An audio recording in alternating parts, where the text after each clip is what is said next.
Muchos identifican a la Biblia como simplemente un libro religioso. Y si bien es cierto que la compilación de libros de diferentes épocas y periodos que hoy llamamos la Biblia aborda el tema de Dios y la religión, definirla como un simple libro religioso es demasiado simplista. Lo más impactante de la Biblia es que incluye profecías explícitas que afirman ser lo que son y que para más INRI indican a veces la fecha de su cumplimiento de una forma tal que haría pasar vergüenza al mismísimo Nostradamus. Lo sorprendente de la Biblia es que incluye muchas profecías que se cumplieron y algunas de manera bastante literal, tanto que ni siquiera es necesario interpretarlas, sino simplemente leerlas y verificar si tras pronunciarse los hechos acontecieron tal como fueron predichos. Será criterio de cada uno el encontrar la explicación de por qué las profecías de la Biblia se cumplen y cómo se cumplen, y además examinar los casos en los que las profecías que están escritas en la Biblia se cumplieron al pie de la letra. Prepárate muy bien porque estas son 7 profecías de la Biblia que se cumplieron.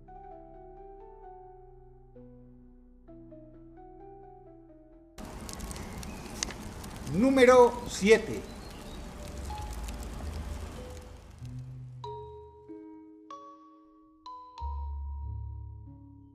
La Biblia contiene profecías sobre sí misma y afirma dos cosas categóricas y contundentes: que sería preservada por siempre y que sería difundida a nivel global por todas las naciones de la tierra. Así leemos al profeta Isaías decir: sécase la hierba, marchítase la flor, mas la palabra de Dios nuestro permanece siempre. Al momento de escribirse el texto, los custodios de la Biblia eran judíos de un pequeño pueblo perseguido al cual grandes imperios intentaron una y otra vez exterminar. No había realmente muchas posibilidades de que estas escrituras que conforman el Antiguo y el Nuevo Testamento sobrevivieran durante siglos. De hecho, durante milenios. No nos ha llegado casi ningún otro libro con milenios de antigüedad y fuera de la Biblia. Ninguno de estos es ampliamente conocido. Y ahí está el otro detalle de la Biblia. Profetizó que no solo sobreviviría como escrito, sino que sería un libro de difusión global.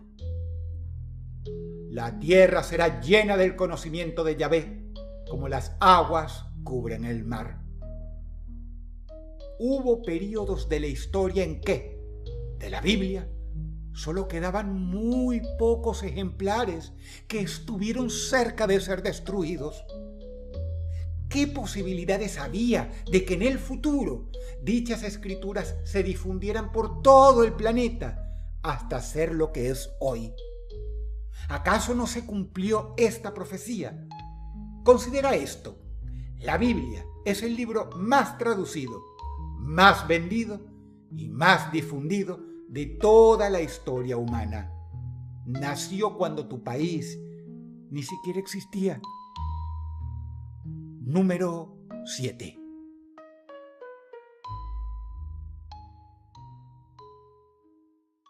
Número 6.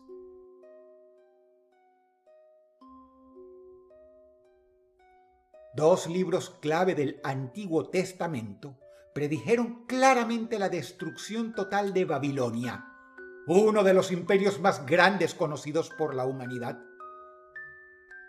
Y Babilonia, hermosura de reinos y ornamento de la grandeza de los caldeos, será como Sodoma y Gomorra cuando las trastornó Dios. Nunca más será habitada, ni se morará en ella de generación en generación. Así ha dicho Yahvé: he aquí que yo destruyo a Babilonia. No quedará en ella morador, ni hombre, ni animal, sino que será asolada para siempre. Estas profecías no solo anuncian la caída del imperio babilónico, sino que declaran que la ciudad quedaría deshabitada y en ruinas para siempre. La profecía de Isaías fue escrita aproximadamente entre los años 740 y 700 antes de Cristo, por lo cual lo más notable es que en ese período Babilonia aún no era el gran imperio que sería después, siendo Asiria el poder dominante entonces. Isaías predijo, por tanto, el ascenso como la ruina futura de Babilonia siglos antes de que sucediera. En cuanto a la profecía de Jeremías, la misma fue escrita entre el 627 y 586 antes de Cristo, antes y durante el exilio babilónico del pueblo de Judá. Profetizó la caída de Babilonia cuando ésta aún estaba en su apogeo y era una potencia mundial. Todo lo dicho por ambos profetas se cumplió a la perfección. En el año 539 a.C., el imperio babilónico fue conquistado por Ciro el Grande, rey de Persia. Alejandro Magno intentó restaurarla en el siglo IV a.C., pero murió antes de lograrlo. Finalmente fue totalmente deshabitada y nunca más volvió a ser una gran ciudad. Hoy en día, las ruinas de Babilonia se encuentran en Irak. Son un sitio arqueológico y como cereza en la torta, debes saber que Saddam Hussein fue otro de los gobernantes que intentó reconstruirla como ciudad, proyecto que tuvo que abandonar debido a las sucesivas invasiones de Estados Unidos. Si hoy visitas Irak, puedes ver allí mismo con tus ojos unas ruinas desoladas y abandonadas desde hace siglos, tal y como predijeron en la Biblia los profetas Isaías y Jeremías.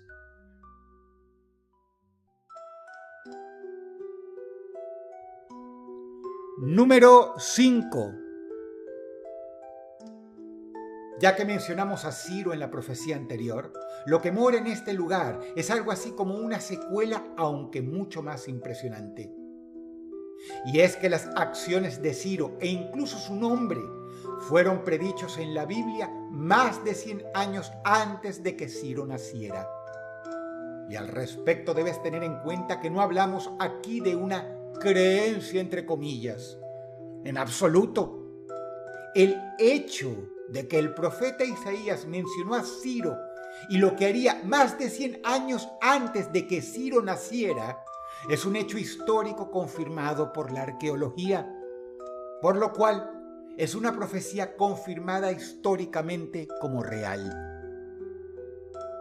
Los más escépticos en este punto solo tienen al azar y la casualidad a la cual abrazarse como explicación. En el año 700 a.C., el profeta Isaías escribió: «Dice de Ciro, es mi pastor y cumplirá todo lo que yo quiero. Al decir a Jerusalén, serás edificada, y al templo serás fundado, así dice Yahvé a su ungido, a Ciro, al cual tomé yo por su mano derecha». Estas palabras afirman que un tal Ciro sería instrumento de Dios, que restauraría a Jerusalén y ordenaría la reconstrucción del templo. Ciro, quien es mencionado 2 veces por su nombre, nacería unos 100 años después, en el 600 a.C. ¿Cuándo se cumplió esta profecía de manera oficial?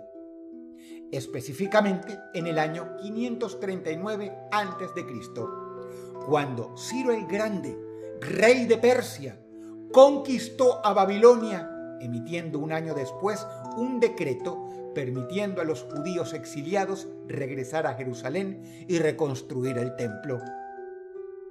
Este decreto está registrado en la Biblia y también en fuentes históricas fuera de la Biblia, y confirman el cumplimiento literal de esta impresionante profecía, como el cilindro de Ciro, que puede verse hoy día en el Museo Británico y que confirma la política de Ciro de permitir que los pueblos exiliados regresaran a sus tierras y restauraran sus templos, tal como Isaías predijo que haría 100 años antes siquiera del nacimiento de Ciro. Número 5. Número 4.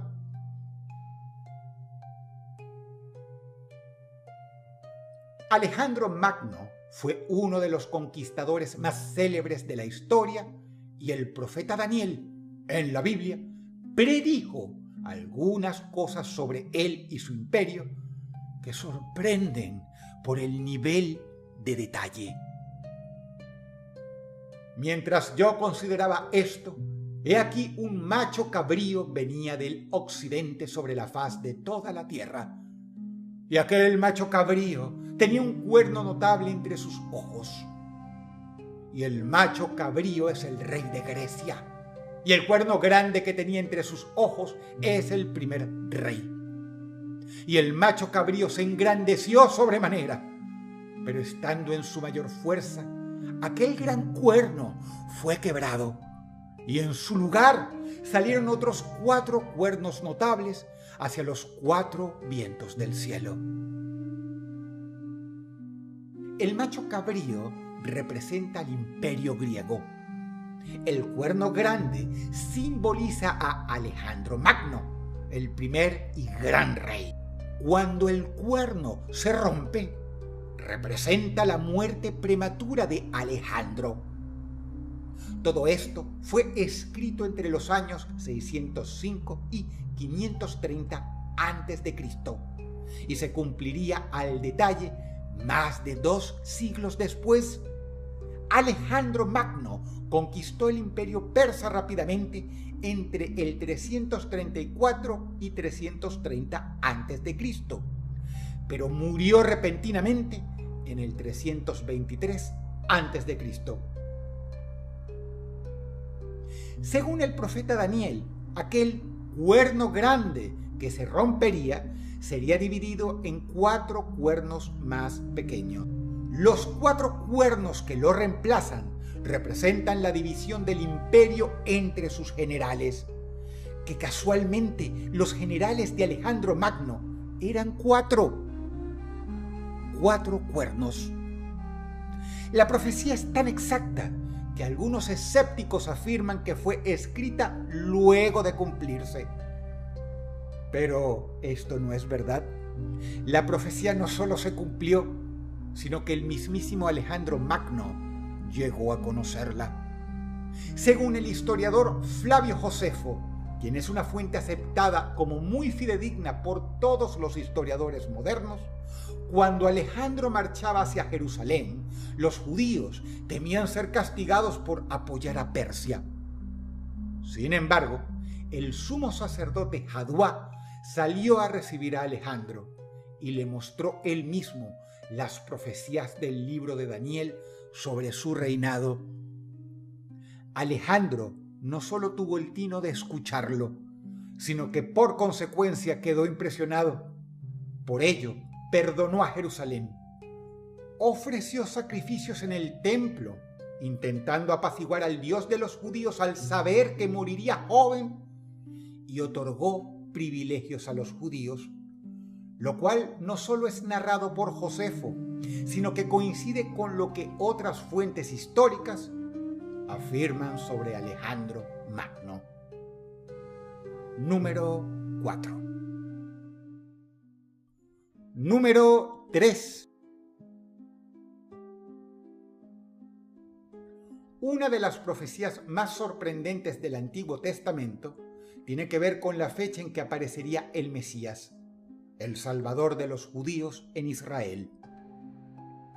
Al respecto, es el mismo profeta Daniel quien escribe: «Sabe, pues, y entiende que desde la salida de la orden para restaurar y edificar a Jerusalén hasta el Mesías príncipe, habrá 7 semanas y 62 semanas».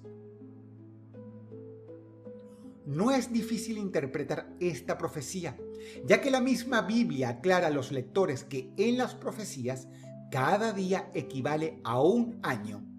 Y así leemos varias veces esa clave: «Te he dado por cada día un año». Las 69 semanas en total que menciona Daniel equivalen a 483 años. Es decir, que Daniel dice claramente que 483 años pasarán desde la salida de la orden para restaurar Jerusalén hasta el Mesías príncipe.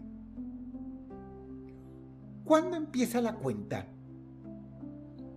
El decreto de Artajerjes I, dado a Nehemías para reconstruir Jerusalén, que profetizó Daniel, ocurrió alrededor del año 457 antes de nuestra era. Si contamos 483 años a partir de esa fecha, y teniendo en cuenta que el año 0 no existe en nuestro calendario, llegamos al año 27 de nuestra era. Pues bien, este fue el año en el que se bautizó e inició su predicación Jesús de Nazaret, quien sería considerado por miles de judíos de su tiempo, y más adelante por millones de personas, como el verdadero Mesías de los judíos, el enviado de Dios. De hecho, la Biblia y las fuentes históricas coinciden en que en los tiempos en que comenzó a predicar Jesús, había expectativa entre los judíos porque esperaban la aparición inminente de su Mesías, el cual algunos creían que descendería desde los cielos para liberarlos del yugo romano. Si bien Jesús de Nazaret había nacido como cualquier otro ser humano unos 30 años antes, su carrera propiamente dicha comenzó 483 años después del decreto para restaurar Jerusalén, tal como lo predijo el profeta Daniel con respecto al Mesías. Su ministerio, su aparición pública, fue ese año, y este incluía creer que era el Mesías prometido. Es cierto que muchos judíos no aceptaron a Jesús como su Mesías, pero convengamos que el hecho de que haya aparecido el ser humano más influyente de toda la historia justo en el año en que el profeta Daniel predijo que aparecería el Mesías, que lo haya hecho en la ciudad que se había predicho y que sus seguidores lo aceptaran como el Mesías, y que dicho ser humano haya cambiado literalmente el curso de la historia, es innegablemente significativo incluso para los más escépticos.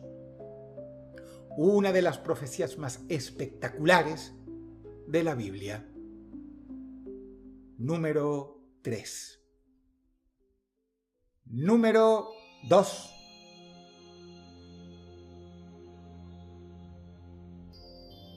Quizá a algunos les sorprenda saberlo, pero el mismísimo Jesús de Nazaret fue de hecho un profeta, dando numerosas predicciones para el futuro, algunas de las cuales ya se han cumplido, siendo la destrucción de Jerusalén quizá la más impactante.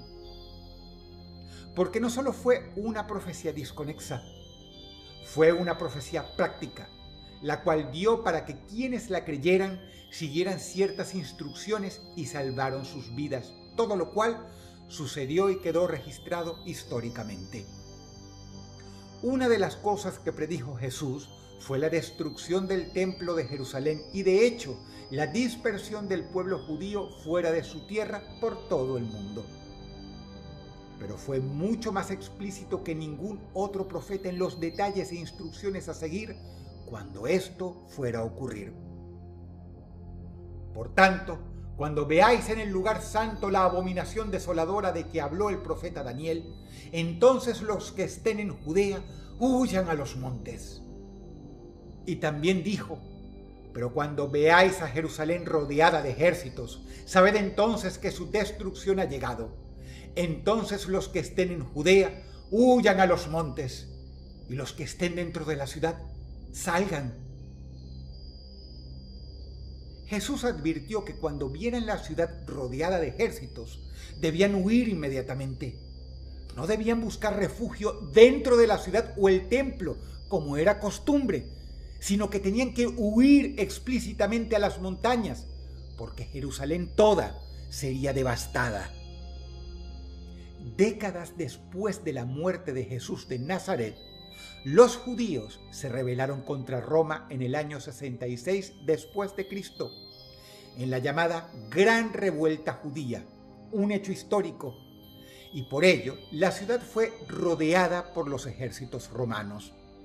Jerusalén estaba siendo asediada por Roma, pero los romanos, sin razón aparente, se retiraron brevemente, dando la oportunidad a los seguidores de Jesús de escapar tal como éste les había indicado y como había predicho.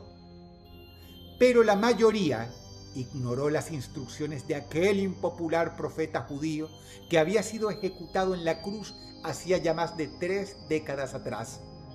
Y pronto lo lamentarían. En el año 70 después de Cristo, el general romano Tito rodeó a Jerusalén con sus ejércitos y la asedió. Después de meses de asedio, el templo fue destruido, exactamente como lo había predicho Jesús. El historiador Flavio Josefo relata que más de 1 millón de personas murieron, muchas dentro de la ciudad, la cual fue completamente devastada.